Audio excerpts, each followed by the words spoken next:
Dans tous les contrats de prêt, que ce soit des prêts à la consommation ou des prêts immobiliers, vous retrouvez cette clause selon laquelle si vous ratez en fait le paiement d'une ou de plusieurs échéances de votre prêt, eh bien tout ce que vous restez devoir à la banque, à l'organisme de crédit, devient immédiatement exigible. Cette clause, on l'appelle la clause de déchéance du terme, et par deux arrêts de principe, la Cour de cassation nous a expliqué hier à quelles conditions cette clause, c'est une clause abusive, donc le professionnel, le banquier, l'organisme de crédit ne peut pas s'en prévaloir.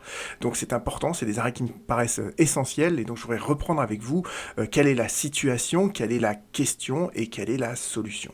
Alors la situation, comme je vous l'ai dit, elle est classique, elle est usuelle. Vous avez un prêt qui est accordé pour un certain terme et à un moment donné, bien l'emprunteur n'est plus en mesure de payer une ou plusieurs échéances. Et le contrat prévoit toujours que dans ces cas-là, en fait, bien l'intégralité de ce qui reste dû devient immédiatement exigible. C'est ça qu'on appelle la déchéance du terme. Et si jamais l'emprunteur n'est pas en mesure de tout rembourser immédiatement, eh bien éventuellement ses biens seront saisis, sa maison, si c'est un prêt immobilier, sera saisie et vendue pour que la banque, l'organisme de crédit, puisse récupérer ce qu'elle n'a pas pu obtenir auprès du consommateur. Et la question donc qui se pose, c'est à quelles conditions en fait cette clause de la déchéance du terme est une clause abusive et surtout, quel est le rôle du juge dans l'appréciation de cette clause abusive. Et vous allez voir que justement la Cour de cassation, c'est un des apports essentiels de l'arrêt, qui est de nous dire que, bon, bah d'abord, pour qu'il y ait une clause abusive, il faut qu'il y ait une clause donc, qui crée un déséquilibre significatif entre les droits et les obligations du consommateur et du professionnel.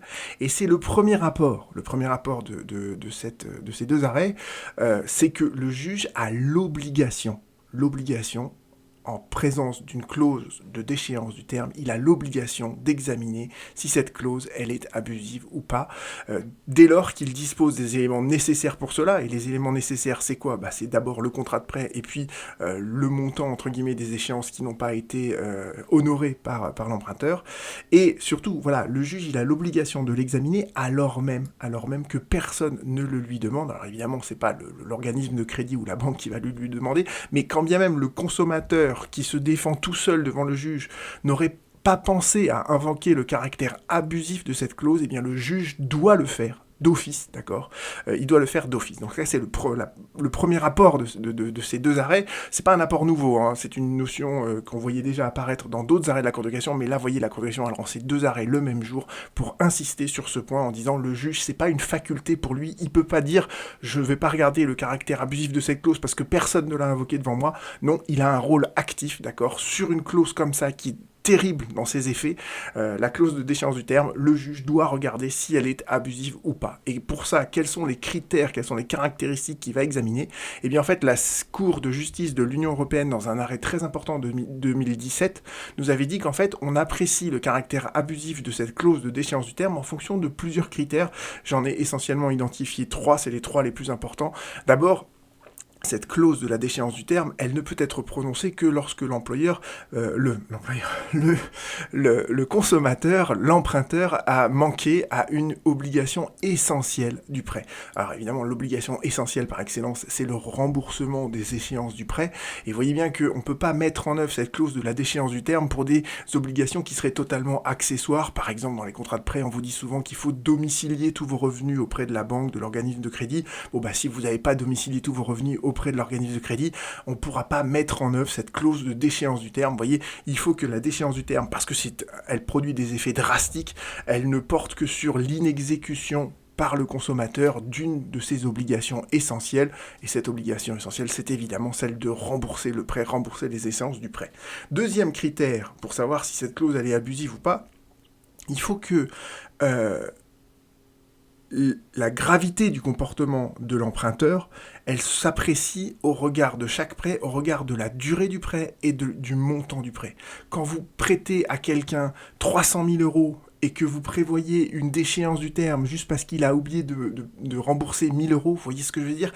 Le montant est tellement important que la déchéance ne peut être prononcée que si les échéances impayées représentent un certain montant.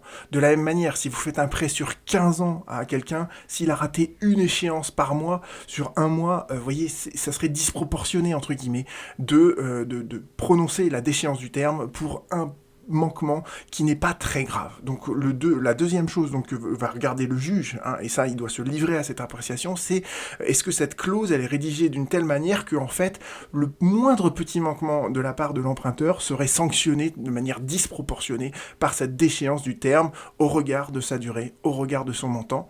Et enfin, avant que cette déchéance du terme soit prononcée, soit constatée par le juge, eh bien en fait il faut quand même que l'emprunteur, le consommateur, il ait eu des moyens adéquats de se racheter entre guillemets, d'effacer le manquement à son obligation essentielle, donc le fait de ne pas avoir payé plusieurs échéances.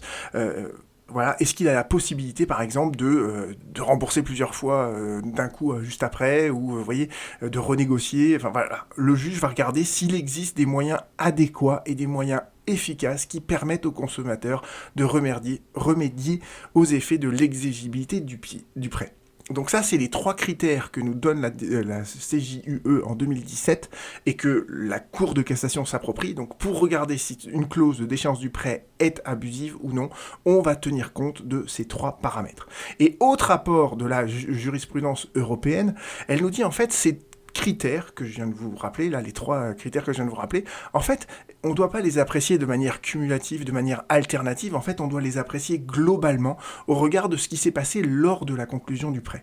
Et surtout, c'est ça le passage qui est important, c'est cette clause sur la déchéance du prêt, c'est pas une clause que le professionnel, que l'organisme de crédit, la banque, peut imposer au consommateur, c'est une clause qui doit être négociée de manière individuelle, c'est-à-dire que au moment de l'octroi du prêt, le banquier, entre guillemets, pour résumer, le banquier et l'emprunteur doivent négocier sur à quelles conditions cette déchéance du prêt, elle aura lieu. Donc ils doivent dire, ça sera si éventuellement on n'arrive pas à payer 4 ou 5 échéances successives au regard de ce prêt, de son montant, de cette durée, etc. Donc vous voyez qu'il faut qu'il y ait une négociation individuelle, et l'absence de négociation individuelle sur cette clause montre déjà que, vous voyez, ça peut être un critère qui permet de déterminer que cette clause, elle est abusive.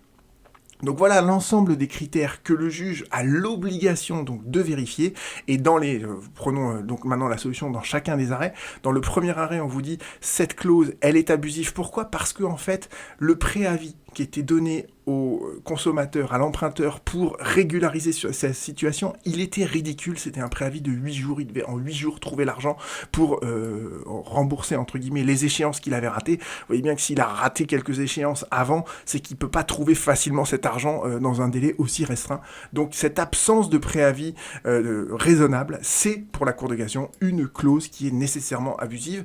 Et dans le deuxième arrêt, en fait, donc là, pareil, il y avait une exigibilité, et la Cour d'appel avait dit j'ai pas besoin d'examiner cette clause abusive, et la Cour de cassation lui répond si, en tant que Cour d'appel, vous aviez l'obligation d'examiner d'office le caractère abusif de cette clause, et vous deviez vérifier par vous-même si, pour pouvoir mettre en œuvre cette déchéance du terme, il y avait bien une mise en demeure ou une sommation avec un préavis de durée raisonnable. Donc ça, c'est vraiment le critère qui peut permettre de caractériser le caractère abusif d'une telle clause, c'est que on prévoit la déchéance du terme de manière automatique, sans qu'il y ait de mise en demeure de la part du prêteur vis-à-vis de l'emprunteur, et sans lui laisser à l'emprunteur un délai raisonnable pour essayer de remédier au manquement de ses obligations en termes de remboursement de l'échéance du prêt. Donc vous pourrez retrouver donc ces 2 arrêts, je vous mentionnerai les liens donc sous cette vidéo, vous pouvez les relire en intégralité, voilà à peu près tout le texte, mais j'espère que vous avez bien compris cette solution